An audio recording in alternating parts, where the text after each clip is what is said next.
What's up? Welcome back to the show. I am so glad that you're here for another episode of the Coachable Podcast. If you're listening to us on Apple or Spotify, thank you. Thanks for finding us and choosing to spend some time.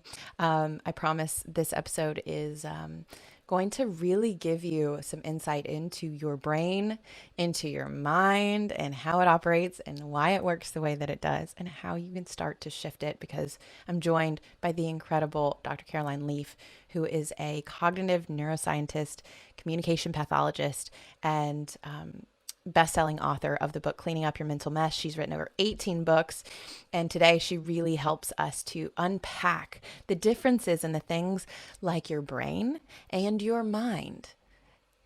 Did you know that they're two different things? They're not the same. What are the differences? We go into that, as well as understanding the breakdown of your conscious, subconscious, and non-conscious mind. Now, these are very different than what we think of as the unconscious. And she's going to help us understand and unpack what they are, how we can use them in order to start reprogramming our brain for success and well-being.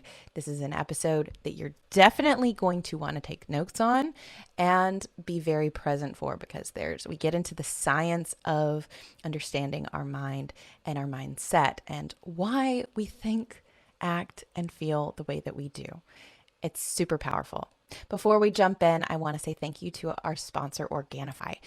If you are like me and you have a busy schedule, I just got back from speaking at a conference in Philadelphia, which is so fantastic, but I was so busy, you guys. I got up at 4 a.m., left the house at 5 to catch a 6 a.m. flight, was traveling all day, didn't go to bed till midnight the next night, and then woke up, spoke, and was on a flight back to California. So I have a busy schedule, and Organifi makes it super, super easy for me to make sure that I'm getting all the nutrients that I need on the go. So if you're like me, and if you don't have the time to get fresh juices, make sure you're eating all your vegetables, or create and build a perfect healthy salad, like, you might not even like the taste of leafy dark greens that are really good for us, then you might want to check out Organifi, because if you spend a lot of time on the road or eating fast food,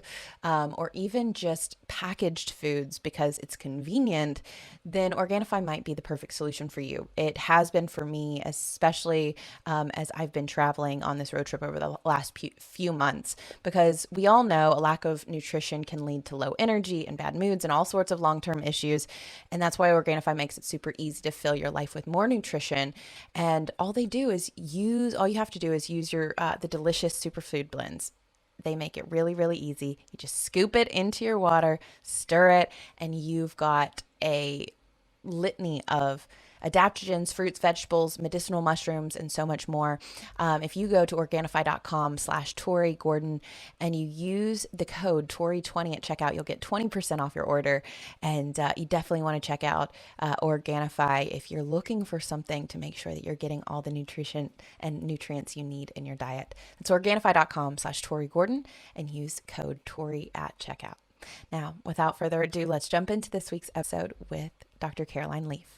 Hello, and welcome back to the Coachable Podcast, you guys. It is a very special day because I am joined in studio by Dr. Caroline Leaf, who is a communication pathologist and cognitive neuroscientist. This is such a treat. Thank you so much for being here, Caroline. I'm very excited for this opportunity and the opportunity just to dive into all things mind and brain and pick your brain for a little bit.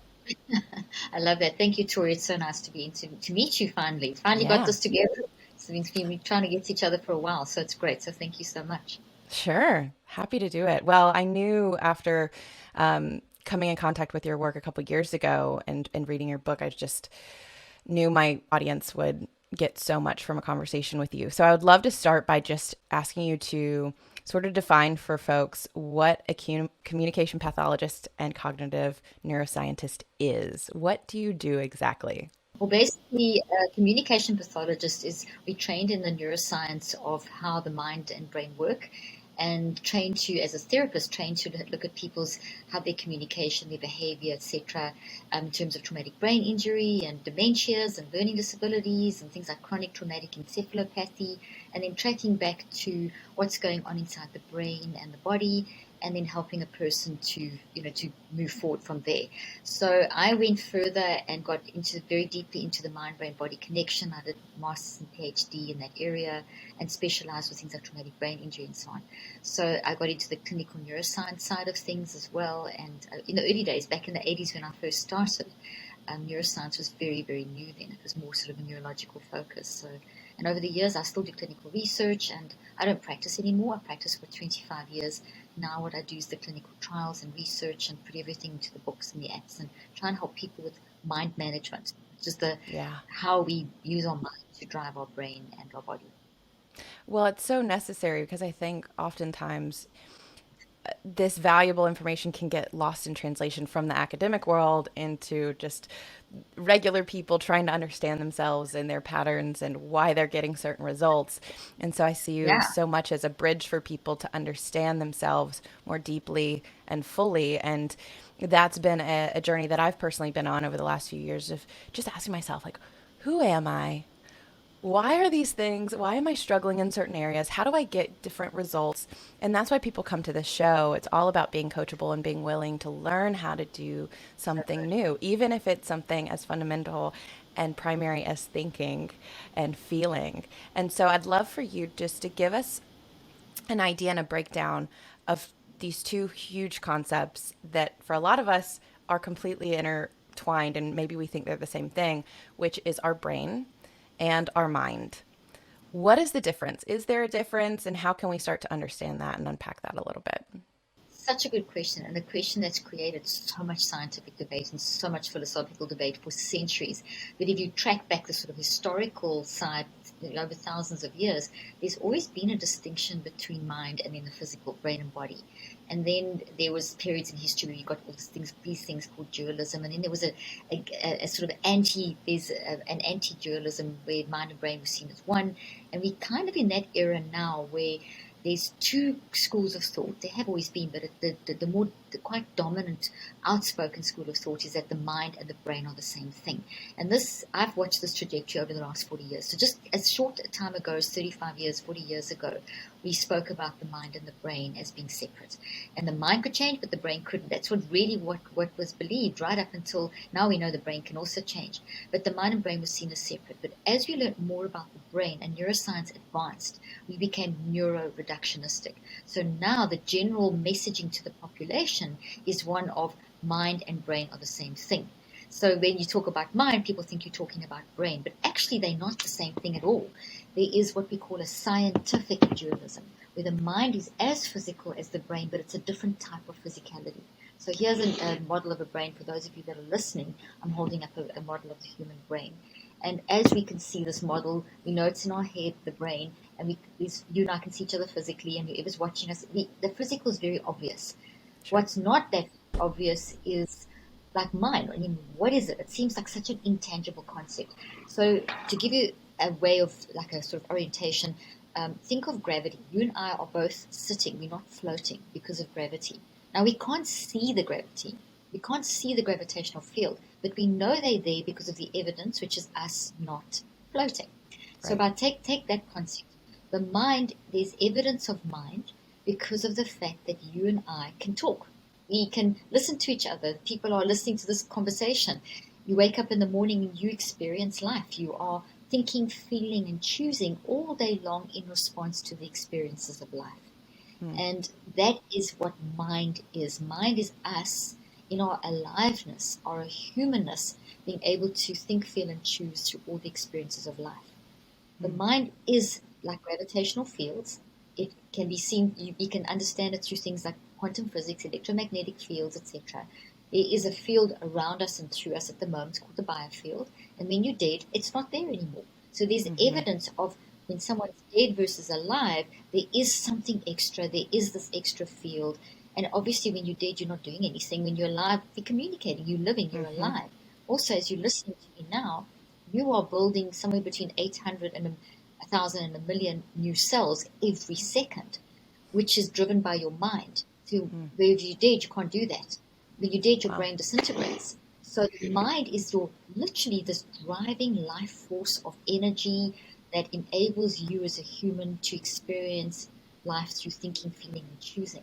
But your mind needs another type of physicality, which is the brain, to put the experience into, and then it goes into the experiences of life, like this conversation, going into the brain as electrochemical fields and gravitational forces. So we see all the brain is responding on all these levels neurochemically, and then this then results in like the plane lands and you get a genetic response, and the experience is built structurally into the brain as a thing that looks like a tree, a thought.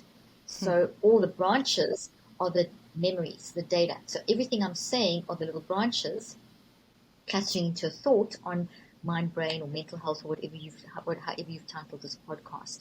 So in summary, the mind is this energetic field force that is our thinking, feeling, and choosing. And the mind has to have the brain, because the mind puts the experience in the brain as a structural change. So the brain is the physical part that is and the thought becomes, the mind makes the experience into a physical thought in the brain. Experience, mind, in the brain, product. And from this thought, we then speak and do and feel and have perspectives and have body sensations, etc. Because as soon as this is in the brain, it sends a message to every cell of the body, which then builds basically a duplicate memory of the tree in the brain. And so that's why we feel memory in our body as well. So which all coalesces into and in the mind, brain, body all works together, and you are you in life, experiencing life. So that's kind of I don't know if it makes sense, if you want to ask some questions around that, or if it kind of makes sense. Yeah, no, I think this is such a powerful thing just to start with, is like the mind is what animates the brain. It's the powerful force that is animating our body. I unfortunately, but have been with multiple people who have been dead in my family after they've passed. I've been with their body, and it was so prevalent that their body was not animated with a life force energy anymore. And it makes so much sense that the brain being the physicality and the structure and the container, if you will, of the mind. But the mind is more, and it seems to be so much more elusive for people. Like, what is it? And how does, thinking that they're the same thing, but they're not. And then how our thought forms, or our thoughts create these structures within the brain that then manifest in the body and show up in the body. Because I think it's interesting, talking about this today as opposed to if we were having this conversation, 2 decades ago. I think Western medicine and science has a lot of times seen the brain and body separately. Like I know, like psychologists and psychiatrists, we looked at the brain and the mind, right? And Yes. the church looked at the spirit or the soul, and then Western medicine and doctors were looking at the body, and you're looking at all of them together. Yeah. And that's where there's actually it's not even a new thing. There's 150 years of research in this field, and there's thousands of years of unofficial, well, it's research, but it's not the scientific method in this field. So this is not something new, but we got into a pattern of talking more about the physical over the last 40 years because of the advances in medicine and technology, which have been so amazing. So we've got so caught up in the physicality of things that we've thought, well, and scientists will say things like, thoughts are coming from the brain and free will is an illusion.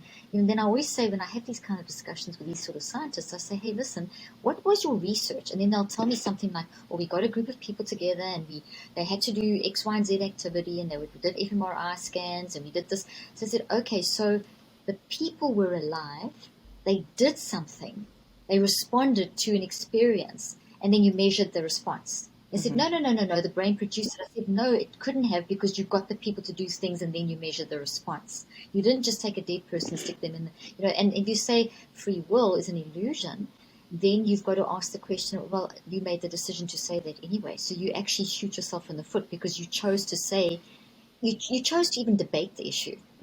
That shows you that free will is not an illusion. And you just have to look at children, look at animals. I've got 2 puppies. They're totally different. So we can even talk around animals, making different choices. So, Right. these are the concepts that are nice to package scientifically, say that the brain produces the mind, because you can't see. Like, that's why I always use the example of gravity. I can't see gravity, but you're not going to argue with me about gravity because we know I'm not floating, nor are you. Right. Same thing. If you look at it from, if you take that kind of lens, then it looks different. Yeah, you talk about the power of choice, and I think that's really something that I tie in and to speak a lot about in my work is like what makes us so powerful in our ability to change our outcomes, our results, or create the future that we want to see for ourselves is our ability to make intentional conscious choices. And I remember for the first time cognitively, consciously remembering a time where it became prevalent to me. I became aware of the fact that I had a choice in the matter. And I've talked a lot about this on my show, but when my sister was diagnosed with leukemia, my dad sat us down as a family and he was kind of like the coach in the moment. He huddled us all around and he was like, "Team, we've got two choices, hope or despair. We can Mm-hmm. choose to see our experience this way, or we can choose to see it this way. We can be defeated, or we can choose to tell a different story," right? And it was the first time I ever remember thinking, oh, I get to decide like how I want to feel about this. I get to decide how I'm going to perceive this situation. And it gave me so much power. And and so obviously bringing awareness to our thoughts and what we are creating is so important in a lot of what my audience is trying to learn how to do so that they can create a new experience for themselves. I'd love for you to explain the difference between a couple of different things because I think this is going to be really important for those that are listening. The difference between the conscious mind, our subconscious mind, and what you call the non-conscious, which might have been misinterpreted as the unconscious mind. What are what are they? How are they different? Because I know that our audience is aware of how much, especially in the first 7 years of life, our subconscious is just being programmed, downloading all of this information, learning about the world, learning about the game of life, how to play it, what are the rules, is it safe? And then, and that's our brain, our structural brain is actually like really getting all of that hardwiring in there. And then that plays out in our adult life over and over and over again. And so many of us struggle with how do I reprogram that now? But I think it starts with understanding the differences in our subconscious, our conscious, and our non conscious. Can you walk us through that? It's really an important place to start, and I'm also super impressed that you actually picked that up, the differences, because it's really it's an area that's so confused. The literature out there and just hearing people speak on social media, unconscious is used all the time. Now, the unconscious, let's start with what the mind is not. The unconscious is if you're asleep or you're under anesthesia, you've been knocked out by a baseball bat or something. So it doesn't mean your brain's not active. It's still active, very, very active, but there's a part of it that has gone to sleep. That's not what we're talking about now. That is basically a state that your brain gets put into unconscious. The non-conscious mind is the biggest part of who you are. It's the most intelligent part of who you are. It operates 24/7. It operates at quantum speeds of 10 to the 27, which is faster than 400 billion actions per second. It operates in the present, past, and future. And it's where every experience that you've ever had from a certain point, obviously late term in the womb, when your brain is actually able to process experiences, to the age that you're at now, every single experience, and we have on average about 8,000 experiences a day. And that's very average. Some people have less, some people have more, but if we take an average, that has been built by the non-conscious mind with the conscious mind into the brain. But 95% of what has been wired in or coded into the brain and the body and the mind, because it goes in three places, it also goes into the mind, brain, and body, is 95% is basically driven by the non-conscious. You're not consciously aware of the experience. So it's happening by osmosis, not osmosis, but I mean, it's happening without you being aware of it. By the pure virtue of being human and alive, every experience, your nurturing, what your parents are going through, what you hear at school, the belief systems you grew up in, the environment, the geographical, the socioeconomic, the political, all of that is wiring into you. And as you said, that is playing out into our future. What isn't correct psychologically, and for the research, what we now know is to be true, is that it doesn't stop at 7 and it's not fixed at 5 or 7. So whatever's Okay. happened in childhood does not mean that the rest of your life's a mess. Okay. And it does not mean that, okay, that's it for the rest of your life. Right. What happens is that life is built into us, and some of it's negative, and that negativity has an impact.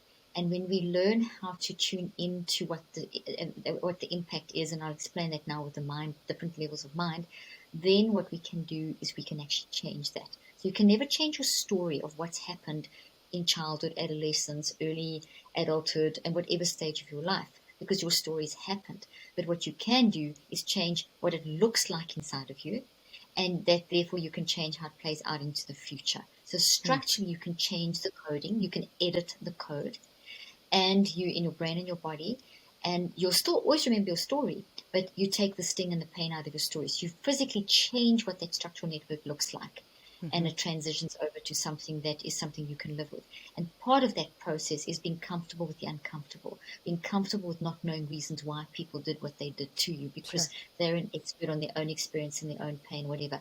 We spend way too much time ignoring the cause, and then once we do face the cause, we then try and spend a lot of time trying to find why did someone do that. And that's those are two areas that are not going to create sustainable change. We have to understand that the way we show up is the impact of life, and there's a reason why we show up like that. And we have to be very systematic, very logical, the way that our brain, mind, body is structured, the way that our neurons work, the way that our glial cells work, the way that the quantum energy works through the brain, all of it, the way the blood flows, the way all of it is very organized, very systematic.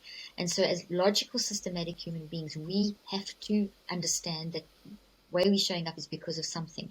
But the because of, we won't necessarily know the why behind that. We may sometimes, you may find be able Sure. to say, okay, well, and go back and have a conversation with a person and sort things out. But that's not going to happen most of the time. So essentially, then what we are doing as humans with this mind thing is that our non-conscious mind is, by virtue, as I said, of being human, is putting all this, it's taking all this stuff and building these networks. Some of them, sorry, I knocked something over there. Some of it's going to be healthy. I'm holding up a healthy green tree. Some of it's going to be very toxic. The reason I'm saying trees is, like I said earlier, thoughts grow into the brain in these tree-like structures, with all the little branches being the memories. So memories cluster together into thoughts. So one thought will have lots of memories. This is healthy. This is toxic. So this in any one day, most of it hopefully will be good stuff, but there are going to be certain things that happen in the day that are going to be toxic. Then there's certain things that happen at periods of our life consistently and became established patterns. And those are what we would call the traumas. And some are very complex, that happened over long periods of time and were very traumatic. And on a scale of 1 to 10 would be the 8, 9, 10, and that would be like rape, abuse, trauma, war trauma, that kind of stuff. And then on the scale of 1, 2, 3, that would maybe be an argument with a family member that you resolve quickly, or a horrible comment on social media that attacks your identity, but you can get through it.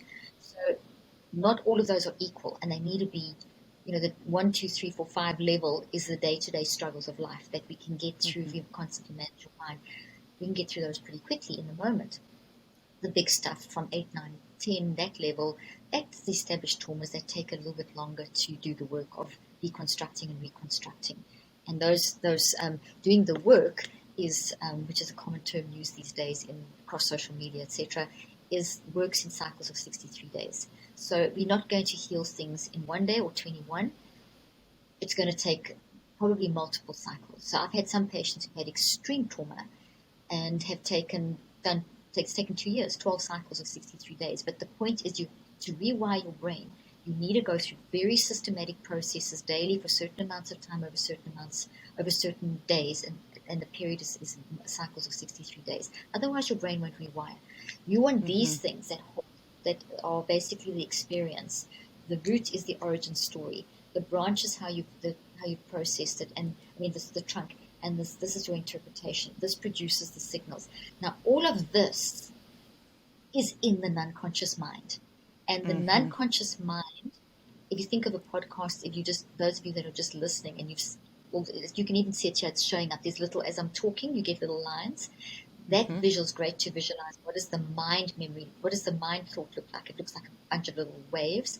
In the brain, the thought looks like a tree, and in the body, it looks like it's a change in your actual structure of your cells, in the cytoskeleton of your cells. And so every experience goes in these three places, and they all work together. And your non-conscious mind is driving this process. It's the most intelligent part of you, and it's on your side. This is one of my favorite things to say. Your mind, brain, and body is on your side. So your non-conscious mind, this deep intellect, this deep intellectual, spiritual, intuitive, insightful, wise part of you, is able to evaluate the impact of life and then make you aware of it. It is also able to pick out the messiness of our conscious mind. Our conscious mind is pretty messy, and I'll explain that in a moment. So the non-conscious is this incredible, powerful present, past, future, all mixed into one, taking experiences and storing it in these little things and in the brain, etc., etc. And then it scans and it looks for anything that's having a negative impact. And whatever's having a negative impact, we need to get rid of, because it's actually, we need to, you can't get rid of anything. You can only reconstruct it. Because what's happened. Your stories happen. It's never going to go away. But you have to manage it, okay? Sure. And so it scans these, because the bigger these get, the more complex they are, the more intrusive they are. They affect your immune system. They affect your body. I've done research showing how your telomeres change, which are on your DNA, and how your different biomarkers like homocysteine and ACTH and QEEG, which is the technology I use to look in the brain, how it can affect your brain function, etc. And eventually, over time, damages your brain and damages your body and increases vulnerability to disease by 35 to 98%. So if we can learn to listen to the impact, we can actually change those numbers. So I've shown that within a 9-week period, you can improve your biological health by up to 35 years, which is phenomenal, just by mind management, not drugs, not anything, just mind management. I've shown that you can get anxiety and depression under control by up to 81% by managing your mind, because depression and anxiety are not diseases. They are signals. There's 4 groups of signals, and depression and anxiety fall into the emotional group. They're not illnesses. If you feel bad, it doesn't mean there's something wrong with your brain or you have a mental illness. It just means you are going through life, and either it's on a scale of 1 to 10. So the non-conscious mind is doing all this incredible work, and as it finds something that is impacting how you function and is putting you into a vulnerable state, it will gather that data and it will send a message through its complex stages, but eventually it goes through the subconscious. So non-conscious, subconscious, conscious. So think of 3 levels. Your non-conscious is massive infinite space. Then you've got a little bridge that kind of funnels into this little bridge, which is the subconscious. And then above that is the conscious, which is limited. Conscious operates at 2,000 actions per second, or fast, a little bit faster sometimes, but it's pretty slow in comparison to the non-conscious. The non-conscious is awake 24/7, always working, always on your side, always trying to help you. And the subconscious is only awake when you're awake. So when you're asleep and when you're awake, non-conscious is always operating. Conscious is only working when you're awake. Subconscious only working when you're awake. Subconscious is the bridge. So as I'm speaking now, things are popping into your mind from the non-conscious through the subconscious into the conscious mind as signals to help you to process what I'm saying. So you're relating it to your current experience.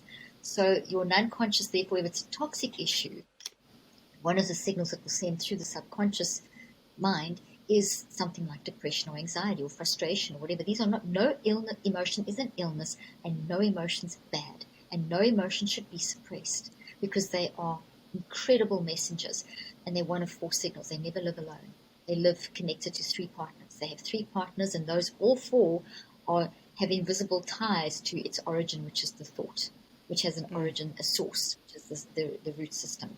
So the non-conscious sends signals through the subconscious into the conscious mind. So depression, for example, that's an emotion. It's one of 4 signals, not an illness. It's a warning signal. Embrace it. The minute you embrace it and say, okay, it's okay to be messy. I'm feeling depressed. You start drawing this out of the thought that it's attached to. The non-conscious starts then sending it through to the conscious mind. The minute that you're conscious of something, even if you can't see it all yet, it becomes, from neuroscience, we know that the protein bonds start getting weaker. This is a physical structure in your brain made of proteins. So if it's weaker, through awareness, I can change it. Okay, this is what most people don't actually even realize. Okay, so now the first signal, depression, is starting to bring this up.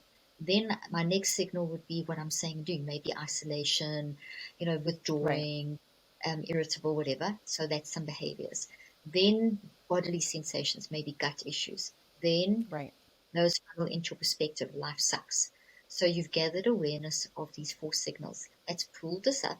You still can't really see it, but the four signals you will are attached to this, so it will draw you to, oh, okay, I'm feeling this is, I'm gathering awareness of this. There's something going on in my relationships.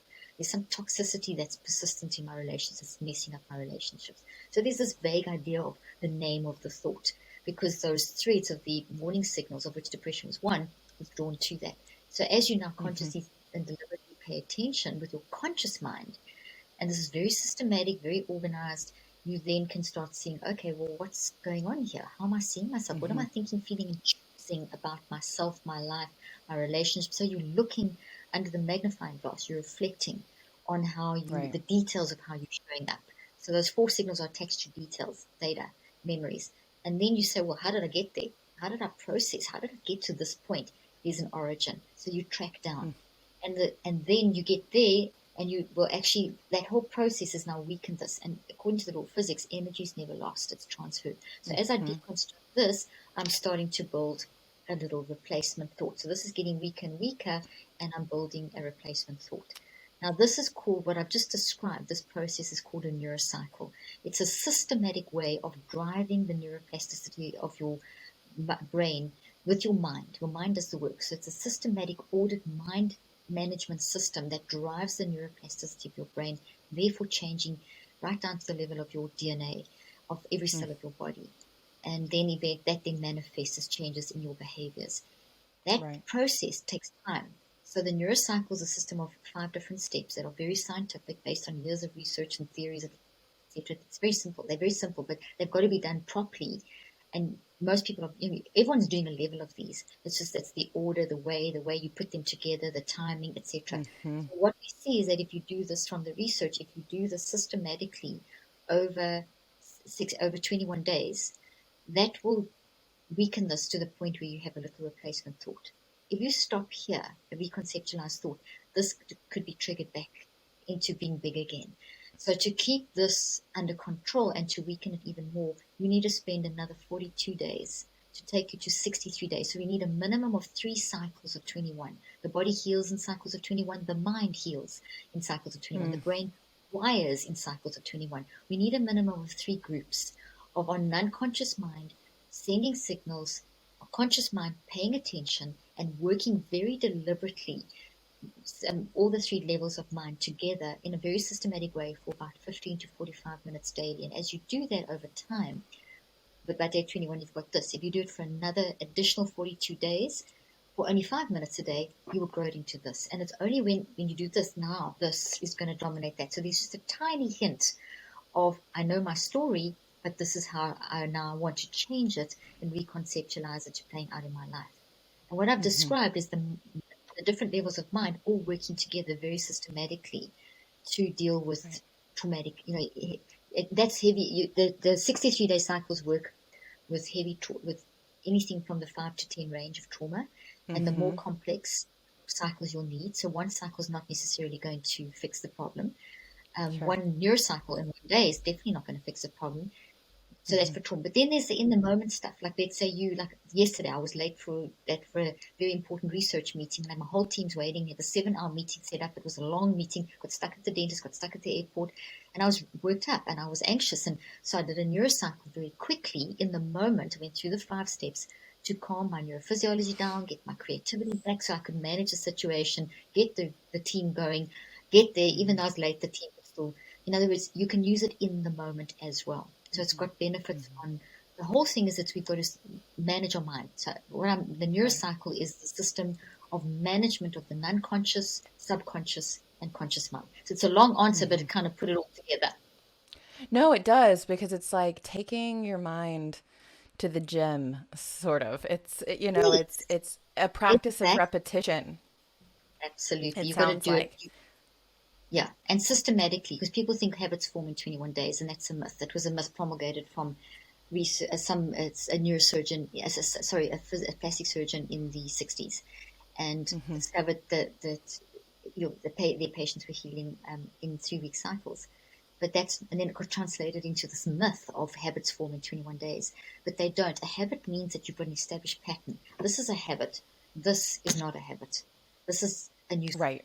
And if you stop here, you will get totally frustrated, which happens so much when people are doing work on themselves or in therapy and they need to be coached They're like, beyond this. I've done positive affirmations for a couple days, or I looked at Or myself in the mirror and said, "You're beautiful." Like a couple days, why am I not feeling better? it's still dominating, and you can't just pretend. You can't just throw that on top. You have to do the deconstruction, reconstruction, reconcept. It's embrace, process, reconceptualize over time. And that's to break the established patterns.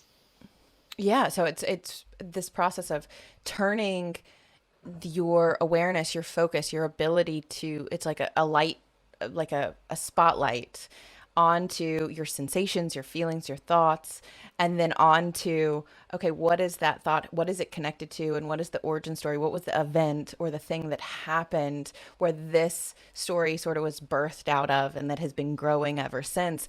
And that process is, you know, the key to us creating futures that don't look like our past. Exactly. And so how can people learn that process? Because it sounds like this is the thing that people need to understand. I just interviewed a woman named Emily Fletcher who started something called Ziva meditation.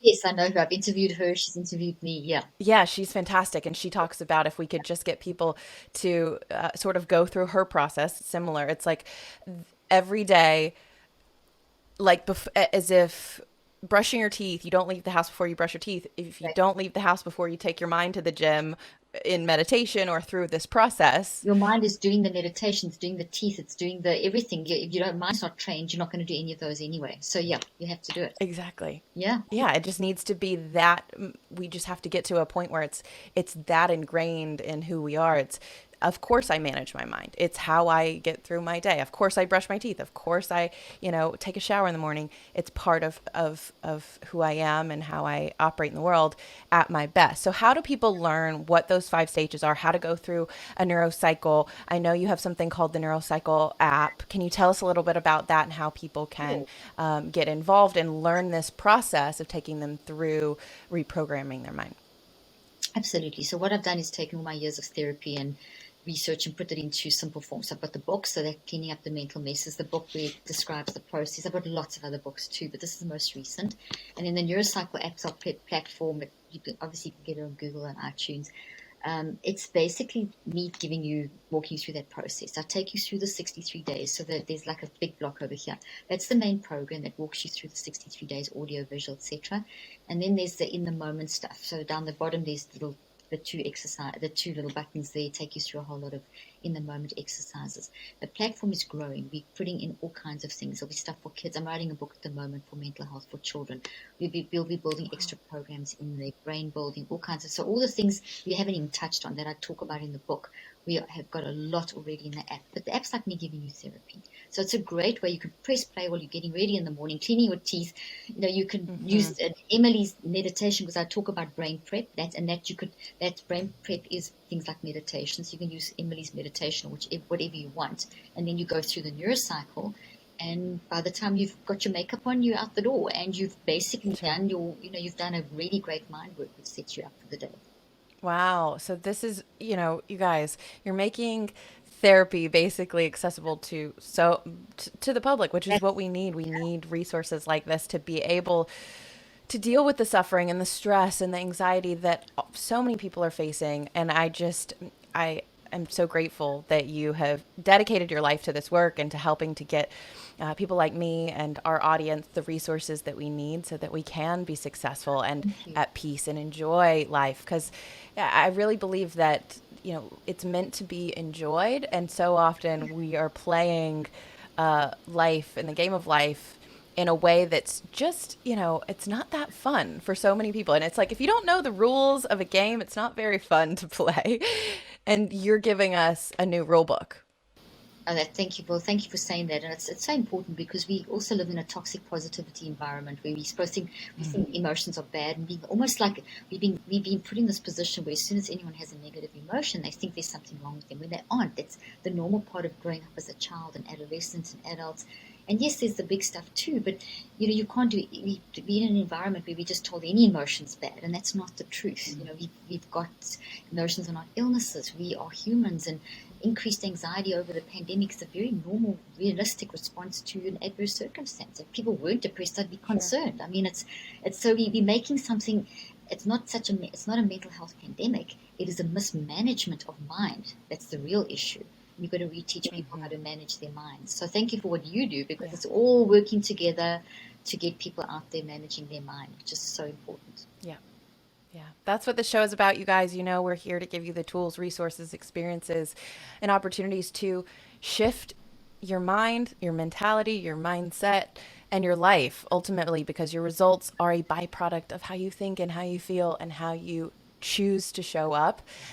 Your power is your ability to choose. So thank you for choosing this podcast and being here with us. Caroline, thank you so much for your work. And we will make sure to connect you with everything in the show notes. If you want to get the Neurocycle app, you want to get a copy of Cleaning Up Your Mental Mess, and also connect with Caroline, where do you hang out online and where can they find you? Absolutely.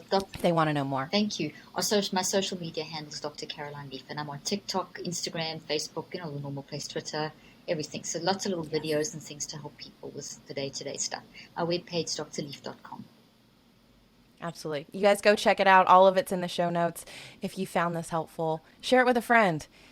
This could be the exact thing that they need to give them hope in a situation that maybe they're feeling super defeated in, that their future doesn't have to look like their past. Dr. Caroline, thank you so much for being here. You're welcome back anytime. Till next time, you guys, go be coachable.